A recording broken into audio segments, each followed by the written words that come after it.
సంతోషపడుతున్నారు. వచ్చే నెల నుంచి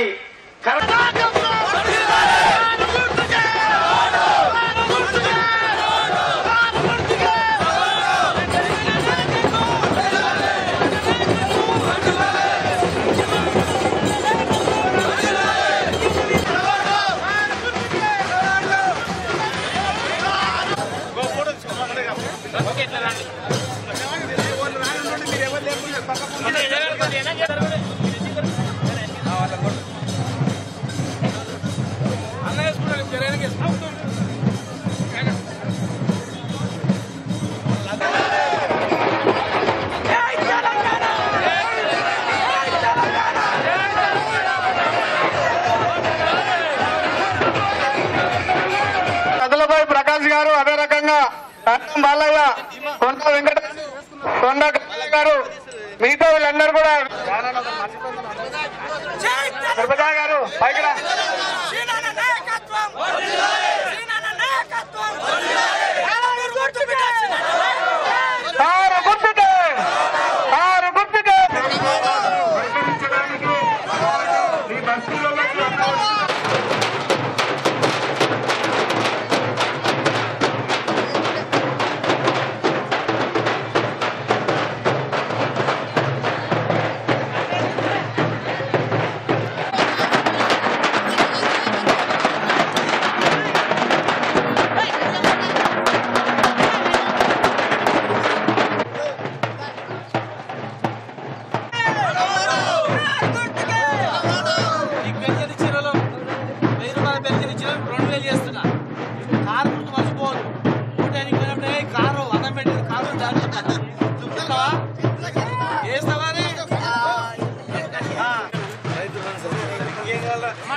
పెన్షన్ వస్తామా?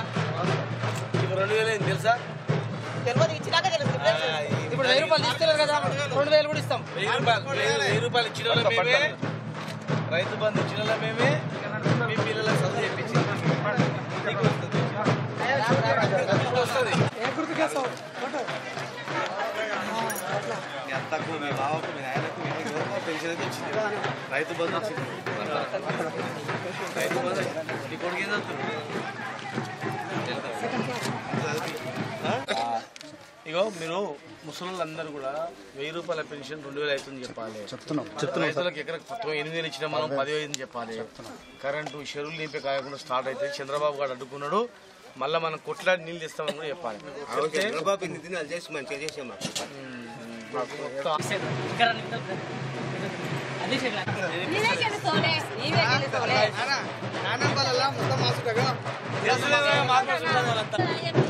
దాదాపు వస్తుంది, ఇప్పిస్తారు.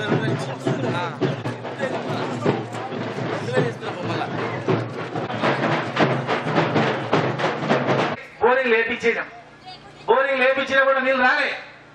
అప్పుడు చెప్పినాం, లేదు మిషన్ భగీరథ వస్తుంది, శ్రీశైలం నీళ్ళు ఊరికి ఇప్పిస్తా, కృష్ణానది నీళ్ళు ఊరికి ఇప్పిస్తా అని చెప్పిన. ఈ జిల్లాలో నిన్న మొన్న నీళ్ళు వస్తున్నాయి, కానీ 6 నెలల క్రితమే ఈ ఊరికి కృష్ణా పెళ్లిళ్ళకి వస్తారు, చాలా పెళ్లికి వస్తారు. ఇంకా మన ఊర్లో పెళ్లి అంటే ఇది 50 లీటర్లు పోస్తాం. ఇంకా పులుసో గొలుసో బొక్కలో ఇక్కలో కూడా పెడతాం. తిరిగిపోతా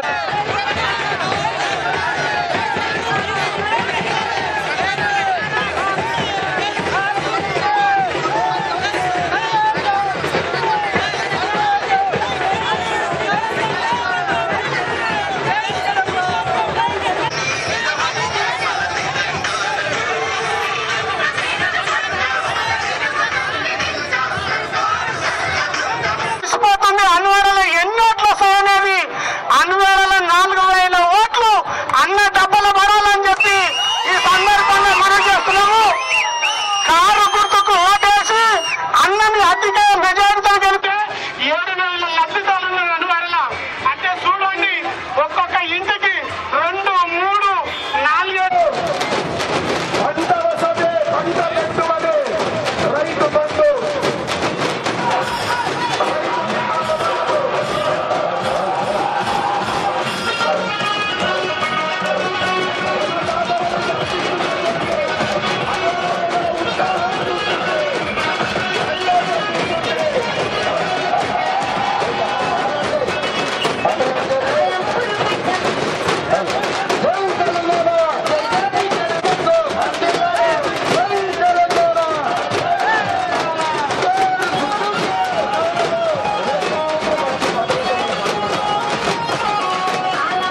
వచ్చినటువంటి బాల మహానాడు అధ్యక్షులు పెద్దలు మంత్రి నరసింహ గారు, మాజీ జడ్పీటీ సభ్యులు నరసింహ గారు, మరి అధికార ప్రతినిధి దేవరాజు గారు ఉంది. ఎంత పంట పండుతుందని అందులో ఒక మాట చెప్పాడు. నాకు 900 సంచులు వండేది, 1000 సంచులు వండిన దినాలు కూడా ఉన్నాయి, 500 సంచులు వండిన దినాలు కూడా ఉన్నాయని. మరి ఇప్పుడు ఎన్ని పడుతున్నాయి నాన్న? ఇప్పుడు ఏదో 30-40 వండిండొచ్చు. అది కూడా మా ఊళ్ళకి ఇచ్చిన వాళ్ళే చేసుకుంటున్నారు. ఏం లేదు, కాపుతానం చేస్తుంది. మా కుమార్ సత్యం ఒక ఇంటికాడ కుండలు ఎప్పుడు కాలుతుండే, మా కమ్మరుల ఇళ్ళ కాడ ఆ కొలివి ఎప్పుడు ఎర్రగా మండుతుండే, మా ఒడ్ల ఇంటికాడ ఎప్పుడు రంభం పరా పరా పరా గీకుతుండే. ఏ ఇంటికి పోయినా కూడా ఇంట్లో 10-20 సంవత్సరాల ఒడ్లు ఉంటుండే. గంగిరెడ్డి వాళ్ళ ఇంటికి వస్తే కల్లంకాడికి ఎవరైనా అయ్యా అని వస్తే 2 శాడల బియ్యం ఒడ్లు వాళ్ళకు వస్తుంది. ఎవరి ఇంట్లో చూసినా సంతోషంగా ఉంది. పెళ్లి అయిందంటే 10 రోజులు పెంత దించే వరకు పండుగనే ఉంటుండే.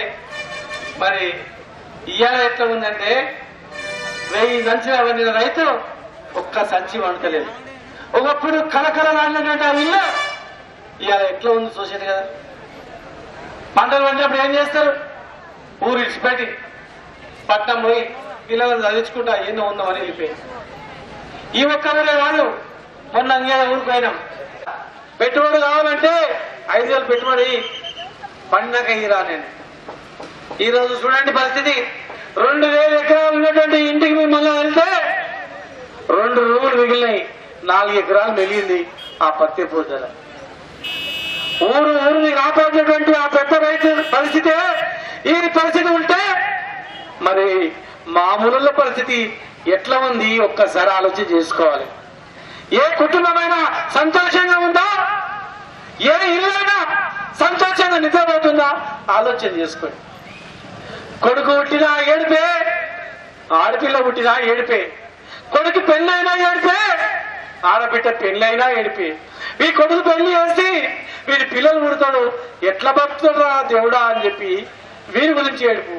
ఆడబిడ్డ పెళ్లి చేస్తే ఆ ఊరికి ఇస్తున్నా, నా అల్లుడు ఎట్లా చూసుకుంటాడో లేదో, వారికి ఉద్యోగం ఉందో లేదో, వారి పొలం నీళ్ళు ఉన్నాయో లేదో, నా బిడ్డ పరిస్థితి ఏందని బాధలు.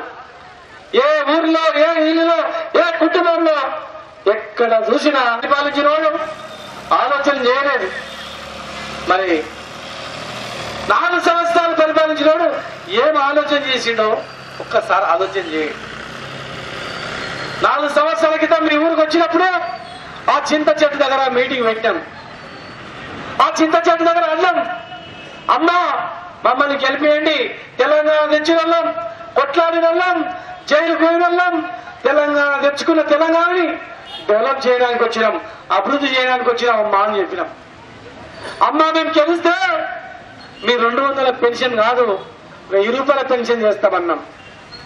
సరిగ్గా చెట్టు కింద, చింత చెట్టు కింద 5-6 ముసలు కూర్చుంది. నాకు గుర్తున్న రోజు, అవ్వ ఎందుకు ఫిగర్ చేస్తున్నావు అంటే, అవ్వ బిడ్డ నిజంగానే ఫిగర్ చేస్తున్నా, నీకెందుకు తెలిసింది బిడ్డ అన్నది. నీ ముఖం చూస్తేనే తెలుస్తుంది ఎందుకు ఫిగర్ చేస్తున్నావు అంటే, నా కొడుకు బాంబేలో ఉన్నాడు బిడ్డ, పూనా పోయిను, పూనా నుంచి బాంబేలో ఉన్నాడంట, ఎప్పుడు వస్తున్నావు ఎదురు చూస్తున్నా బిడ్డ అన్నాను. కనీసం నేను వస్తేనే వస్తున్నా రాడా బిడ్డ, ఫికర్ చేస్తున్నా బిడ్డ అన్నది. ఏమైందంటే 4 పిల్లలు పిల్లల్ని తీసుకొని పోయిండు, నా కొడుకు అమాయకుడు బిడ్డ. నువ్వెట్లు అంటే రోజు ఒకటే పుట్ట తింటా, అన్నం తింటా, చట్నీ వేసుకొని తింటా బిడ్డ. పెన్షన్ వస్తలేదు అవ్వ అంటే, 200 పెన్షన్ వస్తుంది, ఎప్పుడు వస్తుందో తెలియదు బిడ్డ అన్న. ఒక అవ్వ అత్త చెప్తే ఇంకా అవ్వ ఏడ్చుకుంటా, నా బిడ్డ భర్త వదిలిపెట్టిండు, చాలా కష్టాలు ఉంది బిడ్డ అనండి. ఆ రోజు నేను మాట్లాడి జీపెక్కి మాట్లాడినా, మేము గెలిస్తే ఈ ఊరిని బాగు చేస్తాం, మిమ్మల్ని బాగు చేస్తాం. మరి కరెంటు రాగారు, కరెంటు ఇస్తాం అన్నాం. ఆ చింత చెట్టు పక్కన మా జమ్ములాయ కలిసి, మా జమ్ములాయ కూడా అప్పుడు కలిసి కదా, ఇంకో పక్కన ఉండే నవీన్, 200 పెన్షన్ మాకు శాతం అయితే లేదు, 3 కోట్ల రూపాయలు మా ఊళ్ళకి ఇచ్చాను పెన్షన్. ఇలా మా అవ్వలు చూడు మంచిగా నెత్తికి నూనె అంటుకున్నది, సుక్కబొట్టు పెట్టింది, మొత్తం ముఖం అంతా నవ్వుతుంది. ఒక అక్కనేమో అవ్వనేమో దాశలు పెట్టింది, ఒక అక్కనేమో మంచిగా పేస్తో నవ్వుతున్నట్టు పండ్లు తెల్లగా మెరుస్తున్నాయి. మరి మా అవ్వ కూడా నవ్వుతుంది. ఇలా మా తాత ఉంటే ఖుషి అవుతుంది, బిడ్డ మా ఎంత మంచిగా తయారు వచ్చింది నా పిల్లవాడు బిడ్డ. చూసినావా పైన చూస్తున్నాడు, అవ్వ మా తాత పైన చూస్తున్నాడు. సార్ నేను పైన ఉన్నా నా మనవాడు ఉన్నాడు చూసుకుంటున్నాడు, నా మనవాడు నెలకు 1000 రూపాయలు జీతం ఇస్తున్నాడు, మంచిగా బతుకుతుంది లే అని చెప్పి మా తాత చూసి సంతోషపడుతున్నాడు. కదా ఇలా మా అవ్వను సంతోషపడుతున్నాడు, డెవలప్ చేసుకున్నాడు. కరెంట్ కావాలంటే బషీర్బాబులో కాల్పు కల్పించి 3 చంపినోడు.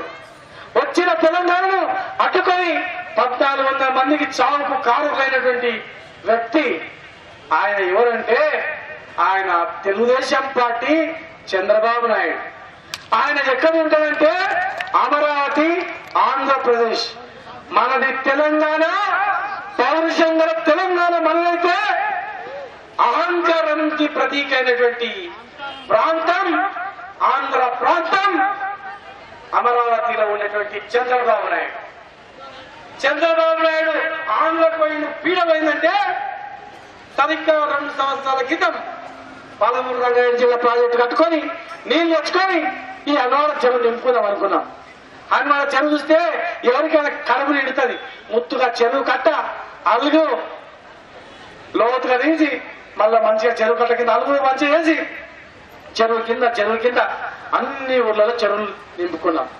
అన్ని ఊర్లలో చెరువులు పూర్తిగా తీసుకున్నాం. ఆ చెరువులు నింపాలని మనం అనుకున్నాం.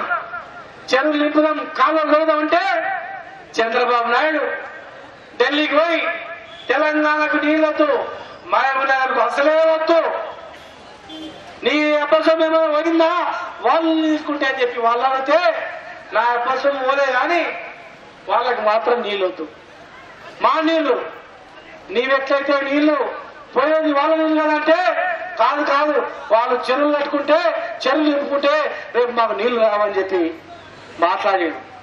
నీళ్లు సముద్రంలో కలిసిపోతున్నాయన్నా కూడా వినకుండా 30 లీటర్లు చంద్రబాబు నాయుడు ఇచ్చిండు. 2 కాంగ్రెస్ నాయకులు కోట్ల కేసేసి కాలువలు తీసామనుకున్నాం, ఆగిపోయింది. నిన్న కేసీఆర్ గారు చెప్పాడు, అన్నవాడ మండలం గురించి చాలా సార్లు కేసీఆర్ గారి దగ్గర ఏదో సముద్రం కావాలి సార్ అని అడిగితే మా పుత్తార వాళ్ళు వచ్చి సార్ మా ఊరు మునిగిపోతుంది వద్దన్నారు. మళ్ళా రామకృష్ణారెడ్డి అని చెప్పి ఇంజనీర్ తీసుకొచ్చి ఈ